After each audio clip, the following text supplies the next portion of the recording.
At the Witching Hour by Elizabeth Gilbert Cunningham Terry, and read by Christopher Halton.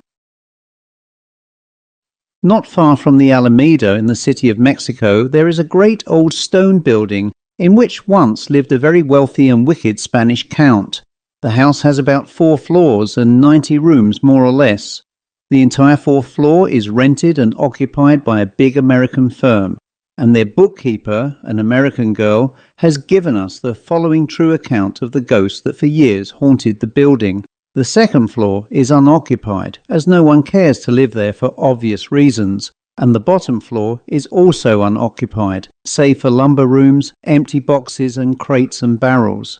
And last of all is the great patio with its tiled floor, where secretly in the night a duel was fought to the death by the wicked count and a famous Austrian prince, who was one of Maximilian's men. The count was killed. No one knows why the duel was fought. Some say it was because of a beautiful Spanish woman. Some say that it was because of treasure that the two jointly conveyed, and which the count refused to divide with his princely socio, and more people, Mexicans, shrug their shoulders if you ask about it and say, "Quien sabe?" "I saw a ghost here last night, Miss James," announces our cashier, with much éclat and evident pride. So great is the shock that I gasp and my pen drops, spattering red ink on my nice fresh cuffs, and, worse luck, on the ledger page that I had just totted up. It is ruined, and I will have to erase it, or something, wretched man. "I wish to goodness it had taken you off," I cry wrathfully, as I look at the bespattered work. "Now will you just look here and see what you have done? I wish you and your ghosts were in—" "Gehenna?" he inquires sweetly. "I'll fix that. It won't take half a minute. And don't look so stern, else I won't tell you about the espanto. And you will be sorry if you don't hear about it. It would make such a good story." Insinuatingly. "Then go ahead with it." Ungraciously. "Well, last night I was waiting for West. He was to meet me here, after which it was our intention to hit we were going out together." I nod scornfully. "And it seems that while I was patiently waiting here in my usual sweet-tempered way, the blank idiot had his supper and then lay down to rest himself for a while. You know how delicate he is." Another contemptuous nod. "Unfortunately, he forgot the engagement and slept on.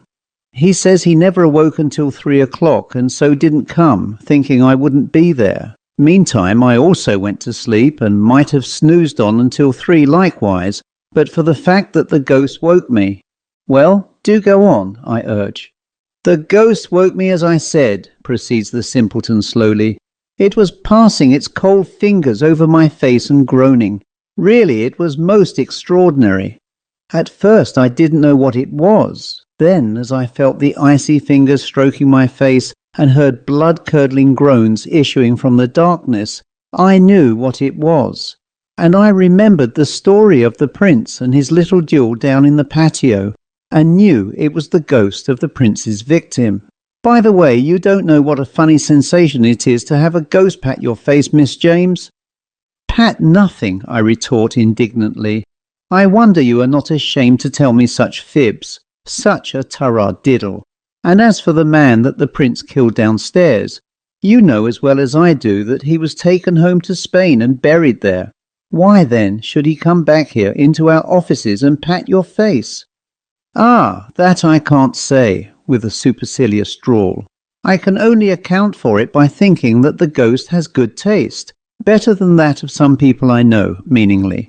"But honestly, I swear that I am telling you the truth. Cross my heart and hope to die if I am not. And you don't know how brave I was. I never screamed. In fact, I never made a sound. Oh, I was brave." "Then what did you do?" sternly. "I ran. Por Dios, how I ran! You remember with what alacrity we got down the stairs during the November earthquake? I remember only too distinctly. Well, last night's run wasn't a run in comparison. It was a disappearance, a flight, a sprint. I went down the 4 flights of stairs like a streak of blue lightning, and the ghost flew with me. I heard the pattering of its steps and its groans clean down to the patio door, and I assure you I quite thought I had made such an impression that it was actually going on home with me. and the thought made me feel so weak that I felt perforce obliged to strengthen myself with a cocktail, after which I felt stronger and went home quite peacefully. But it was an uncanny experience, wasn't it? Was it before or after taking that cocktail? I asked incredulously. And did you take one only, or 11? I am hard on the man, but he really deserves it. Ghosts, spirits perhaps, but not ghosts, whereas his feelings are quite hurted, so much so that he vows he will never tell me anything again. I had better read about Doubting Thomas. He never has seen such an unbelieving woman in all his life, and if I were only a man, he would be tempted to pray that I might see the ghost. It would serve me right. Then wrathfully departs to notice me no more that day. Not believing the least bit in ghosts, I gave the matter no more thought. In fact, when you fall heir to a set of books that haven't been posted for 19 days, and you have to do it all, and get up your trial balance too, or else give up your Christmas holidays, you haven't much time to think about ghosts or anything else except entries.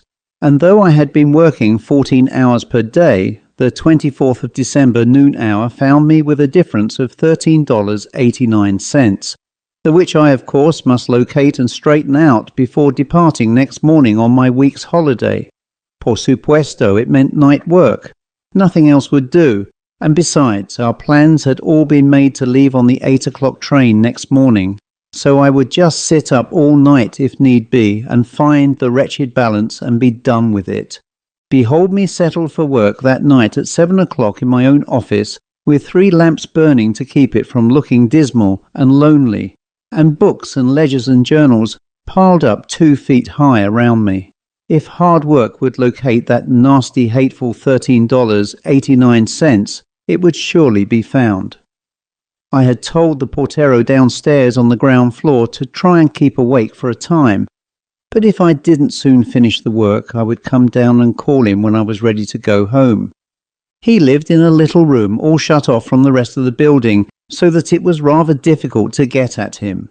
Besides, he was the very laziest and sleepiest peon possible, and though he was supposed to take care of the big building at night, patrolling it so as to keep off ladrones, he in reality slept so soundly that the last trumpet, much less Mexican robbers, would not have roused him.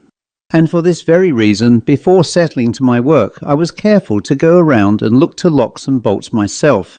Everything was secure and the doors safely fastened, so that if ladrones did break through, they would have to be in shape to pass through keyholes or possess false keys. With never a thought of spirits or porteros, or anything else beyond the $13.89, I worked and added and re-added and footed up. And at 11 o'clock, gracias a Dios, I had the $13 all safe, and would have whooped for joy had I the time. However, I wasn't out of the woods yet, the sum of $89 being often more easy of location than 89 cents. The latter must be found also before I could have the pleasure of shouting in celebration thereof.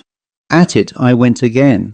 After brain-cudgelling and more adding and prayerful thought, I at last had under my thumb that abominable 80 cents. Eureka! Only 9 cents out! I could get it all straight and have some sleep after all. Inspired by which thought, I smothered my yawns and again began to add. I looked at my watch. 10 minutes to 12. Perhaps I could get it fixed before 1. I suppose I had worked at the 9 cents for about 20 minutes. One of the cash entries looked to me to be in error. I compared it with the voucher. Yes, that was just where the trouble lay.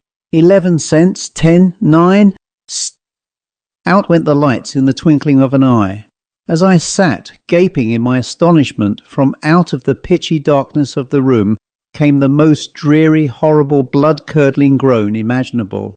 As I sat paralyzed, not daring to breathe, doubting my senses for a moment, and then thinking indignantly that it was some trick of that wretched cashier, I felt long, thin, icy fingers passing gently over my face.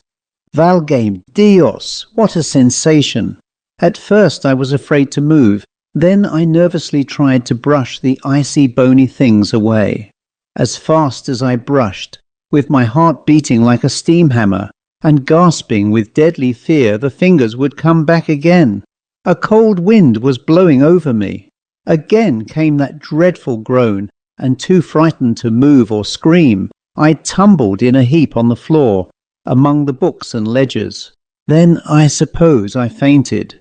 When I regained my senses, I was still in a heap with the ledgers. Still it was dark, and still I felt the cold fingers caressing my face, at which I became thoroughly desperate. No ghost should own me. I had laughed at the poor cashier and hinted darkly at cocktails. Pray, what better was I?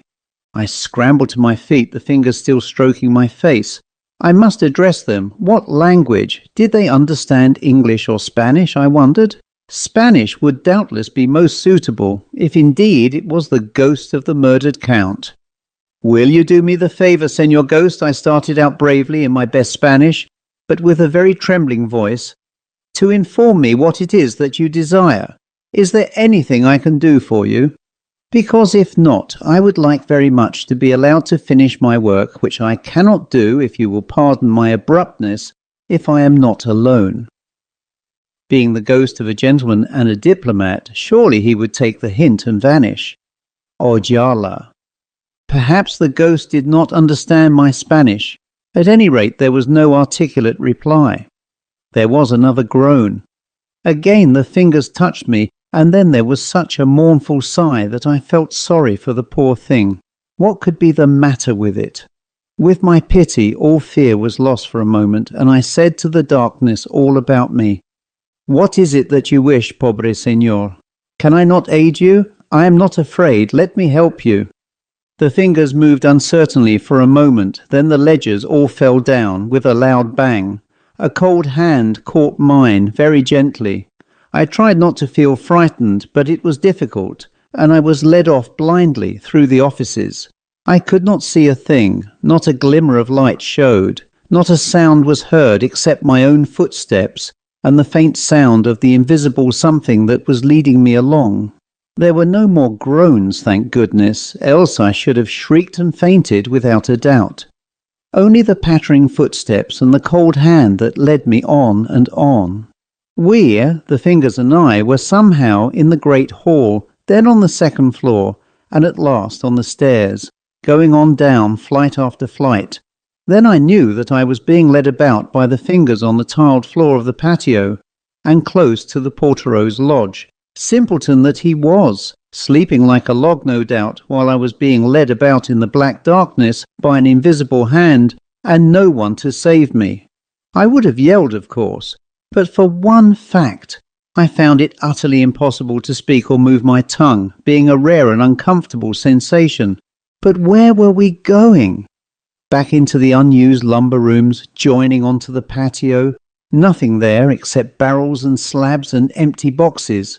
What could the ghost mean? He must be utterly demented, surely. In the middle of the first room we paused. I had an idea of rushing out and screaming for the portero, but abandoned it when I found that my feet wouldn't go. I heard steps passing to and fro about the floor, and waited, cold and trembling. They approached me. Again my hand was taken, and I was led over near the corner of the room. Obedient to the unseen will, I bent down and groped about the floor, guided by the cold fingers holding mine, until I felt something like a tiny ring set firmly in the floor. I pulled at it faintly, but it did not move, at which the ghost gave a faint sigh. For a second the cold fingers pressed mine quite affectionately, then released me, and I heard steps passing slowly into the patio, then dying away. Where was it going, and what on earth did it all mean? But I was so tired and wrought up I tried to find the door, but couldn't. The cashier would have been revenged could he have seen me stupidly fumbling at a barrel, thinking it was the door. And at last, too fatigued and sleepy to stand, I dropped down on the cold stone floor and went to sleep. I must have slept for some hours, for when I awoke the light of dawn was coming in at the window, and I sat up and wondered if I had taken leave of my senses during the night. What on earth could I be doing here in the lumber room? Then, like a flash, I remembered, and half unconsciously crept about on the floor seeking the small ring. There it was. I caught it and jerked at it hard. Hey, presto, change! For it seemed to me that the entire floor was giving way. There was a sliding, crashing sound, and I found myself hanging on for dear life to a barrel that fortunately retained its equilibrium, and with my feet dangling into space. Down below me was a small, stone-floored room, with big boxes and small ones ranged about the walls.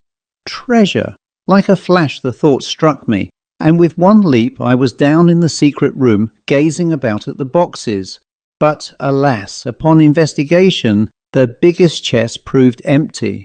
The bad, wicked Count.